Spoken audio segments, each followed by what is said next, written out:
Time of year, usually you find them under stones and logs in spring when the soil's damper. In the summer they usually dig down deeper, burrow down deeper to keep moist. So this one was under a log, and there's a bit of humidity there obviously, but I imagine it will be going a bit deeper from now on. Found this over by the rock as well. That's it, that's Matey Boy's skin. Wow, yeah, is it the right size, isn't it? Well, I've never seen one of these before. It's clearly an amphibian skin. You can see the rings just as you can see on the worm lizards, snake lizard. A quick photo and then time to put the amphibian back under its log and out of the sun. And we move on to another site.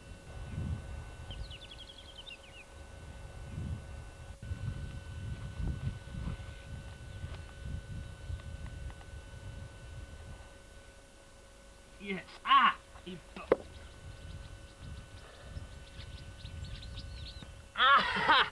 well, I think I'm getting a little bit of a nip at them. I've got a burrowing mole cricket here. It's a relative of your normal cricket, but it likes living under rocks. But it does tend to bite. As you can see, oops, he's off. And he's burrowing down where it's nice and damp and dark. Can't blame him.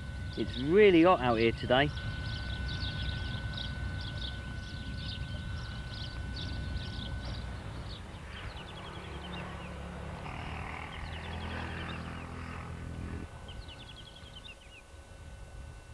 Got it? Yeah.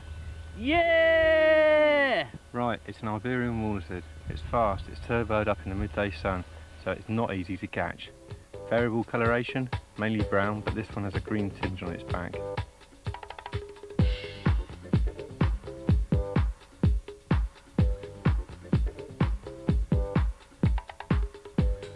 We've stopped in the town of Trujillo. We're here for the nightlife. Animal, not human, of course.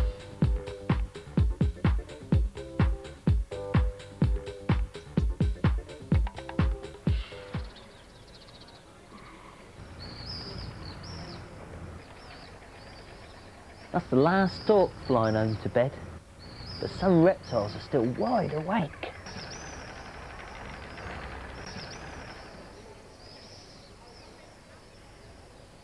Wow, there must be at least half a dozen moist geckos on that housemate. Yeah, look, there's another one up there.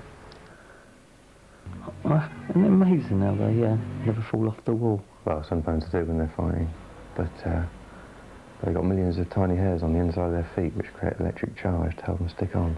Wow, is that a bit like Spider-Man? Yeah. There's a bat cave, look. Excellent.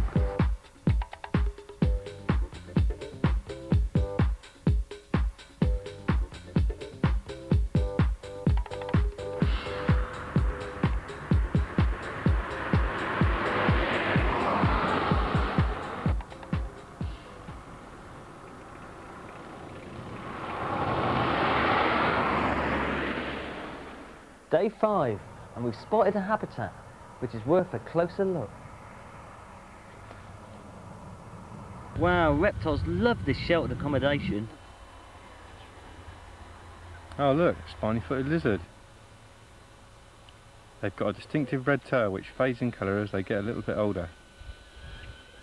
Right, here we go, having a poke around, found another couple of snake skins. This one looks like it could be one of the snakes that we haven't found.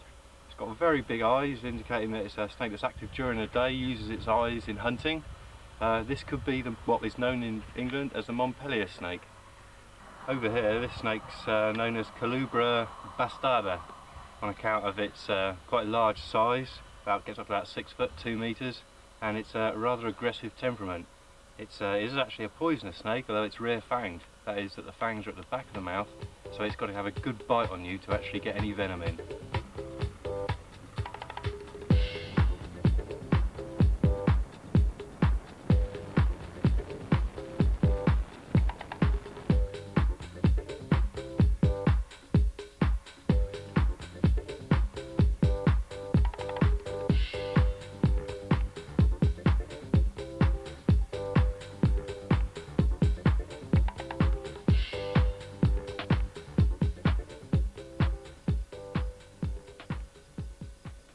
So, A snakeskin, but no snake yet for day 5.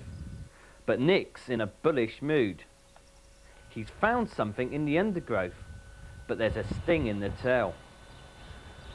It's a scorpion. I'm not sure how poisonous these are, but I'd rather not get stung because it might be unpleasant. I don't recommend doing this at home.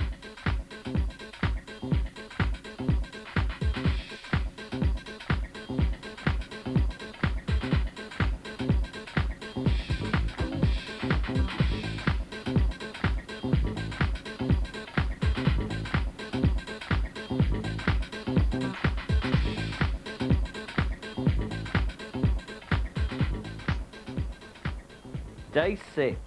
We're now in the heart of the Monfrague National Park, famous for its griffin vultures. You can't miss these formidable birds circling around these dramatic cliffs. Predators of the reptiles and snakes hidden in the landscape below.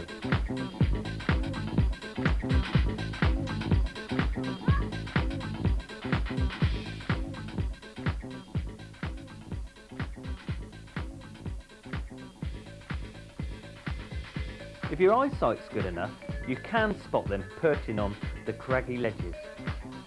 This one's on the lookout for its next meal, while this juvenile is doing its exercise routine.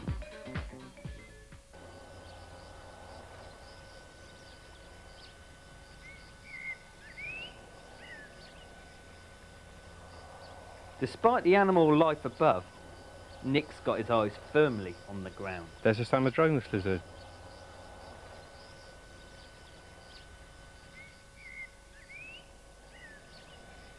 Meanwhile, Goat's wandered off on his own and comes across the venomous bastardo, eating a bird.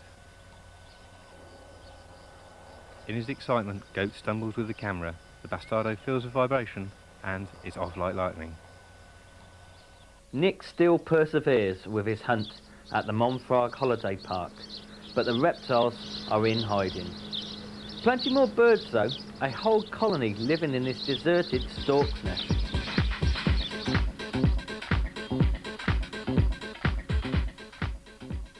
Our last day, and we've had another visitor in addition to these 2 house martins. What's in the bag today then, Nick? Well, we've got a little gecko here. I don't know if you can see this from back there.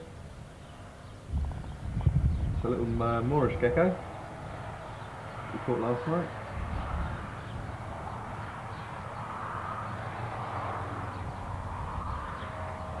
That's where I lose it.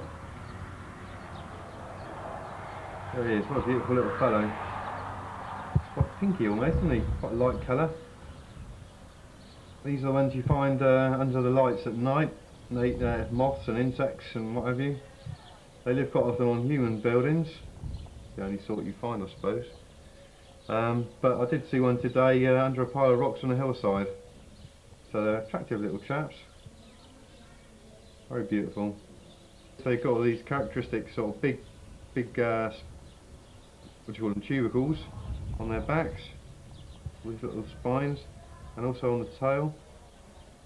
This part here is a regenerated tail. You can see it hasn't got the spines that you've got on the top of the tail, so he's obviously lost that at some point in his past. The feet have got all the little pads to help him climb up the walls, and he'll climb up glass as well. And there's the vertical pupil on the eyes, which opens up at night, and that improves his night vision. These geckos, they can make a little sort of clicking noise sort of thing. Click, click, click. Not quite as exciting as the Indonesian ones, but they're one of the few European lizards to make much of a noise. Right, so he's a beautiful little chap, but we'll stick him back on his wall and he can keep the moths and the flies down around here for a little bit longer. We've got to head back to Madrid to catch our flight home now. So it's time to pack up our boots, but at least we've done our bit to see dispersal. We took those home with our boots, mate. We could have Extramadura in our backyard.